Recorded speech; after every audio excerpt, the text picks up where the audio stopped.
Hello there, ladies and gentlemen, Sigval here and welcome back to another video. In this one we're going to take a look at some more sword raid fights. We are in Heroic 7, the last contract, and we're currently fighting Boss Bane.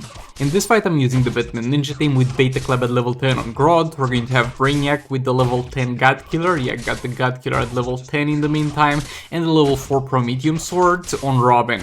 I'm gonna soon enough swap the level 4 Prometheum Sword for level 2 God Killer as soon as I get the God Killer from Deathstroke and upgrade. It might even have the resource to upgrade to level 3. I forgot how many resources it takes early on, but I'm kind of dry on resources, though we're gonna get some for killing Joker next year, so there's gonna be some bank coming in.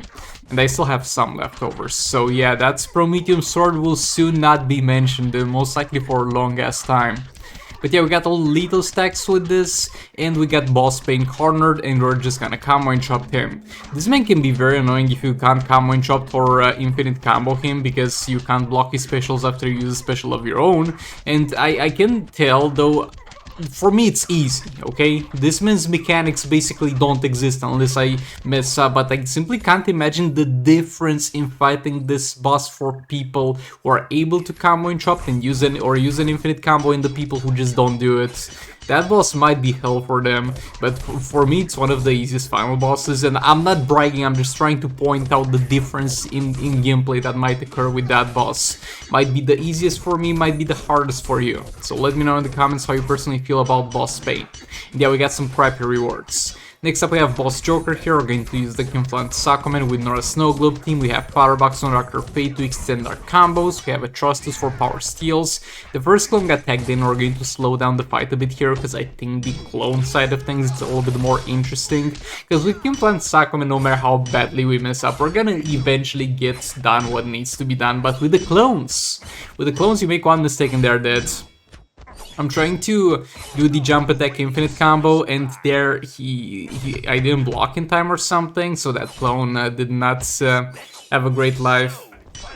Sadly, did not get killed by that, and get hit by a special one at the start there. That's putting me at 1 HP, so we need to be careful. I'm just gonna spam the block into backing off. This can lock the enemy into not doing anything, so if you ever need to buy time, use this combo, use this strategy. Him keep backing off. Like, ideally I want him, there we go, this is what we want him to do a jump attack, to gap close in the jump attack, because there we can do a third special that will hit him when he comes down from the jump attack. What we don't want to do is him using a special. Now normally the AI is not going to use a special when gap closing to you unless they get a range special. With that one they don't care where they throw it, and I messed up over there. Yeah, the clones did not have a great time in this one though. It was to be expected, and I think it is enough damage because I'm going to have a pretty strong cleanup team for this one, as you'll see in a second. Just getting whatever damage in there I can. We can find Sakuman. And I do have the level 10 God Killer here because I knew no matter what that Joker super move was gonna one-shot, no matter how much passive health I had. And King back in there for a super move, dealing 8.1 mil damage, that's pretty decent actually. And we did almost 1 billion, it's far from perfect, but this team will definitely compensate for our imperfections there. We have the Harbor Harley Quinn, Arkham Knight Batman. I'm using Arkham Knight Batman here because he's very tanky. And this man's super move, as we said, hurts a lot. So we're going to get our beefy boy in there to tank it. He's got the passive that gives him a bunch of health, and all his gear rolls are going to be health. So he's an absolute unit. I think Arkham Knight Batman, if you go like full health rolls on the builds, but over here I think I was scratching my balls, that's why I let super move play. So every single time you see some of a super move play and it's not like a new character or something, I'm scratching my balls and I'm taking full advantage of the time given to me by the game. But yeah, I think Arkham Knight Batman with full health rolls is actually the character in the game that has the highest amount of health. Let me know in the comments if that's correct, but I think because of his passive that it is indeed correct. There we go, Boss Joker has been killed here. And yeah, took 2 fights, it's fine. Moving on to Boss Flash, this is gonna be also a rough one because Boss Flash is not gonna be family friendly to our clones here. But yeah, first up we're going to get Don't Collapse in final form, Sword of Salvation at level 10 on him, and we have Deathstroke with Nora Snow Globe at level 5, and Horrific Scarecrow with level 10 God Killer. With this one, I was sure he would kill me with super move. I was very confident. We'll see if that confidence was justified over here in a moment when we get Deathstroke to die. Get Deathstroke in their special 2. Another special 2. Into another special 2. And right now he's just starting to spam specials. So at some point I'll make the decision to infinite combo him in the corner. You can do an infinite combo with Deathstroke that is broken when you do a special, but his swipe down into hits is so hard, so fast that you can just do this.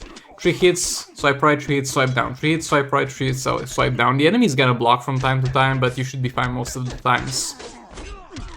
First clone gets in there, and this is gonna be a rough one for the clones because this man's abilities, they don't play around, they're map wide. No matter how far I run away, he's gonna just use a special. Another special 2. Block that. Another special 2. This clone already survived far more than I had anticipated it would. Here we go, Deathstroke back in there. I was hoping for a special 2, but the special 1 did the job and got Deathstroke killed, so that's fine. Another clone in there. Well, we'll see how much this one survives. Okay, another combo in there without him using a special. That's so lucky. Another second special in there. He's not gonna do a jump attack. Special 2. There we go. We got one more second special to use at the very least, because that didn't kill us, obviously. And he's gonna use another special, and that's it for the second clone. This was yet again not really an optimal fight for the Deathstroke Bane Labs team. With this team, kind of the goal when you're fighting a 2 billion fight is to get 1.4 million, 1.45 million. That's kind of the sweet spot. When you do that, you knew you did for the most part everything in your power. Now for the next fight, we're going to use Mr. Freeze with level 10 Beta Club. Our good boy Mr. Freeze, the best free-to-play character in the game that doesn't do crap unless you have Beta Club. Like, look guys, unless you're dropping some fat cash from the game, enjoy rolling for the Beta Club. Not saying I recommend you do that, but unless you're in that situation already, don't even bother getting Mr. Freeze. He's doing nothing without the pay-to-win artifacts, literally nothing. You get situations like characters are going to do better with the pay-to-win artifacts, but they're doing fine just without them. I think the best example is the Batman Ninja team. While they're great with the Beta Club, they're gonna be fine for the free-to-play with the Dark Metal cards as well, even though not on the same level. But Mr. Freeze is doing nothing without the Beta Club, so yeah. But with the Beta Club, there we go, ladies and gentlemen, 7.4 million damage just by me watching at the screen. Actually, we saw an 8 point something. Also, this is a very, very good representation of the class advantage and class disadvantage and why they don't really matter much. So, the difference between the class advantage and disadvantage in terms of the damage we deal. When you're at an advantage, you're going to deal more damage. When you're at disadvantage, you're going to deal less. We deal more against Might and less against meta-human Aztec characters. And the difference is going to be 100k or something like that, or at the best 200k in dot value, which is something, but compared that's a part of 7.2 million, it's not really much. And this was a close one, but we actually killed him. I did not expect to be able to kill him here. I was not expecting to deal that much damage. But yeah, now moving on to the last fight. As I said, any character in the game can one-shot 2 billion damage with the classic Superman, Zatanna, and Raven team. Now I have my boy classic, not with classic Superman, with Raven and Zatanna and Beta Club, excuse me. But for this one specifically, we have Superman, and boy, this man's build is garbage. But I just went in there and I got max crit chance and max crit damage. That's all you need. All you need if you have Beta Club, Zatanna, Raven. Also, I think another thing that might matter a bit is the star rating, because you're going to get more damage from the super move, though I don't think that will be necessarily too important.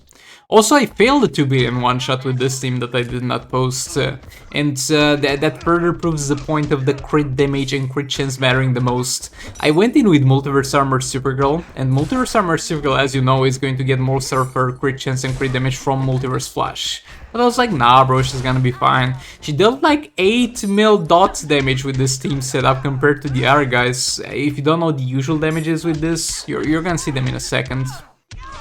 But yeah, classic Superman's got max crit chance, max crit damage, and other than that, he's garbage. He's got bad rolls on the gears. I think I even saw a common health roll on the gears, and I just left it there. I couldn't care less. I knew this would be enough. Just made sure that crit chance and crit damage was sorted out. There we go, super move. Bro, 11 mil with the super move, that was nice. Jump attack, and that's gonna be a 25 mil, let's go. Raven gets back in there, another special one. Superman back in there. Re-engage the combo. Pushing him to a corner. Raven gets back in there. Another special one. Superman back in there, and the third special. This actually has a lot of instances of damage. It's gonna deal the damage in a lot of smaller pockets of damage.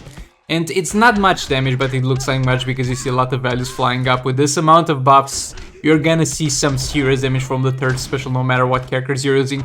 We dealt 5 mil with a special too. I mean, at that point, nah, bro, it's over for this, man. We even got a 34 mil value. I don't know what was different or what happened there, but yeah, another third special in there. A lot of purple values flying on the screen. But yeah, thanks so much for watching. Like if you liked it, dislike if you disliked it, and I'll see you on the next one. And classic Superman is the shit damage dealer, by the way. Any character can do well with this team. Don't build him for damage dealing purposes. Goodbye.